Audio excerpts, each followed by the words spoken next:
Ya, jadi peristiwa penusukan terhadap rekan kami dari Kongres Advokat Indonesia yang bernama Advokat Bastian.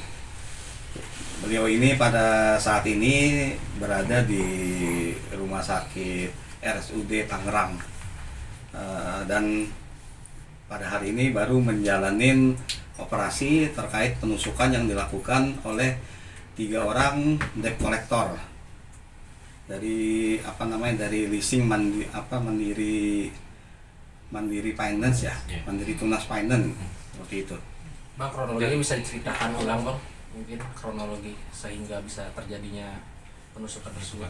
Ya, jadi kronologinya 3 orang debt collector ini datang ke rumah Advokat Bastian dan mereka memaksa masuk, dan karena sebagai orang yang punya rumah yang beradab, akhirnya Advokat Bastian ini mempersilahkan debt collector itu masuk.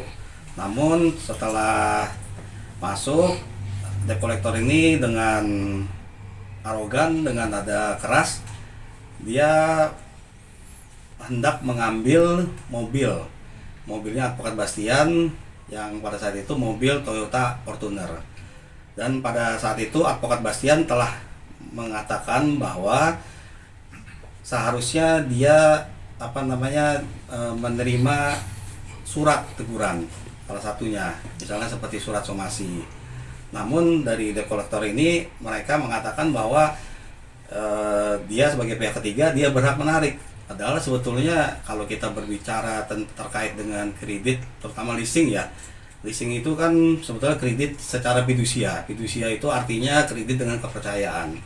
Dan memang terkait dengan yang namanya kredit ini kan ranahnya sebetulnya ranah keperdataan. Jadi di saat perdebatan itu Advokat Bastian memang sudah memperkenalkan dirinya, dia seorang advokat, dan juga dia juga meminta kepada debt collector kalau memang mobilnya mau ditarik, ya silakanlah lakukan upaya-upaya hukum, gugat dia di pengadilan. Itu yang dia sampaikan kepada debt collector tadi gitu loh. Namun debt collector ini dengan paksaan, dengan ancaman masih tetap memaksa si Advokat Bastian ini untuk menyerahkan mobilnya, sehingga terjadi cekcok, terjadi perdebatan, dan Advokat Bastian ini menjadi korban penusukan. Penusukannya itu dilakukan di halaman rumahnya, 2 kali di perut dan 1 kali di punggung. Jadi ada total 3 kali rekan saya ini, Advokat Bastian ini, yang ditusuk oleh debt collector ini, seperti itu. Bang, mungkin lebih jelas lagi setelah terjadi percekcokan, puncaknya yang membuat debt collector itu trigger sehingga menusuk itu seperti apa sih bang? Mungkin dari ucapan kah atau seperti apa? Jadi kalau kita lihat videonya ya, nanti saya akan share juga videonya kepada teman-teman media ya. Pada saat itu memang sudah terjadi percekcokan, jadi nada-nada tinggi, nada-nada keras, termasuk ucapan yang disampaikan oleh debt collector itu ya memang ucapan yang mungkin kurang sepantasnya lah. Harusnya kalau seandainya pun debt collector itu datang, dia bisa datang dengan cara humanis gitu loh. Karena biar bagaimanapun kan debt collector ini kan diperintahkan oleh lembaga leasingnya gitu loh. Lembaga leasing inilah yang memerintahkan debt collector itu untuk melakukan penarikan. Harusnya dia bisa melakukan dengan cara-cara yang lebih manusiawi gitu loh, tanpa harus melakukan seperti yang dialami oleh rekan saya. Kan dia menjadi korban terhadap penusukan yang tadi saya bilang 2 kali di perut dan 1 kali di bagian punggung, yang lukanya itu cukup dalam ya. Dan pada saat itu juga Advokat Bastian ya dia juga terluka tangannya ini, karena dia berusaha megang pisau yang ditusuk di sini, dipegang sama dia gitu loh. Bagaimana Bapak mungkin merespon tindakan penusukan ini, dan akhirnya mungkin tersangka sudah seperti apa statusnya Pak? Proses hukumnya sejauh apa? Proses hukum. Ya, jadi dapat saya sampaikan di sini proses hukum terhadap rekan saya ini, Advokat Bastian ini telah ditanganin oleh Polsek Kelapa II. Itu kan wilayah hukumnya Polres Tangerang Selatan ya. Dan kebetulan pada malam hari itu juga Kapolres beserta jajarannya datang untuk menengok rekan saya yang pada saat itu masih dirawat di Rumah Sakit Siloam. Kalau pada saat ini kan hari ini si advokat Bastian ini kan melakukan operasi di RSUD Tangerang gitu loh. Jadi sebetulnya polisi telah bertindak sangat cepat dan saya sangat mengapresiasi dari Kapolres Tangerang Selatan dan Polsek Kelapa II yang telah bersedia mengunjungi rekan saya. Itu saya sangat menghargai. Bang, peristiwa tersebut terjadi di jam berapa dan pada saat perusukan ada beberapa saksi, Bang? Peristiwa itu terjadi kurang lebih sekitar jam 5 atau sekitar setengah 6 ya. Sore di halaman rumahnya advokat Bastian ini. Jadi kalau terkait saksi, kebetulan kami juga ada videonya dan kebetulan istrinya advokat Bastian yang memvideokan seperti itu. Kondisi mental istri sekarang gimana, Bang? Pastinya ya kondisi mentalnya istrinya advokat Bastian ini ya pasti sangat terguncang dan kaget gitu. Ya siapa sih yang mau lihat suaminya dalam keadaan berdarah-darah gitu, ditusuk oleh orang yang tidak dikenal. Langkah hukum untuk tersangka mungkin Pak ke depannya dari advokat KAI Atau terkait kejadian ini bisa dikenakan pasal berapa? Ya jadi pada hari itu juga, pada malam itu juga kami terutama teman-teman dari Kongres Advokat Tangerang ya, Kota Tangerang telah membuat laporan polisi di Polsek Kelapa II. Sangkaan pasalnya adalah pasal 469 ya, penganiayaan berat dengan perencanaan. Ancaman hukumannya kalau saya tidak salah itu 12 tahun seperti itu. Status tersangka Pak?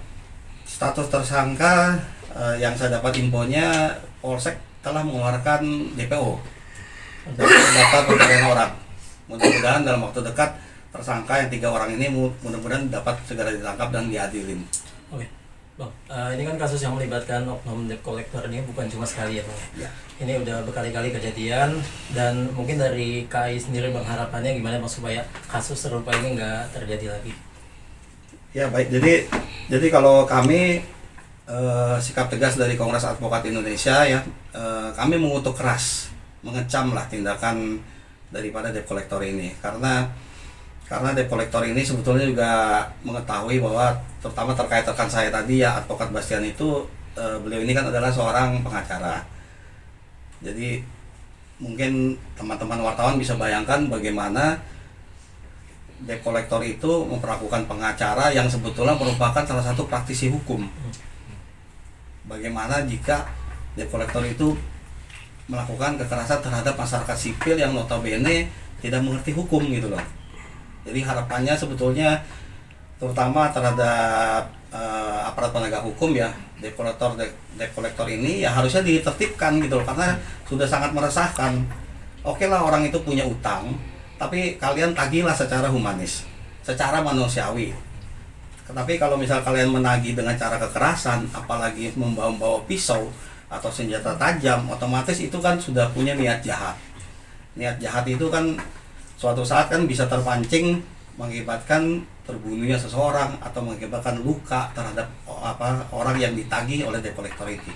Harapannya ya polisi segera menertibkan lah, menindak gitu loh, terutama lembaga-lembaga leasing, lembaga-lembaga leasing dan bank yang telah memerintahkan pihak ketiga yang bernama debt collector ini. Ya kami meminta secara tegas pihak polisi untuk mengusut gitu loh, siapa yang menyuruh debt collector ini. Bang, udah coba menghubungi atau mendatangi kantornya leasing tersebut atau ada etikat baik dari pihak leasingnya? Ya pada saat ini sebetulnya sih kami mungkin akan bersurat ya, terutama dari Kongres Advokat pimpinan pusat tentunya akan bersurat mungkin kepada leasing terkait ya, untuk meminta kejelasan lah sebetulnya tugas debt collector yang mereka kirimkan ini apa gitu loh. Karena kan kita tahu bahwa kadang debt collector ini berusaha menarik kendaraan atau menagih utang dengan cara-cara yang tidak manusiawi seperti itu. Oke. Ada lagi? Yes. Ya, makasih Bang. Izin Bang, nama lengkap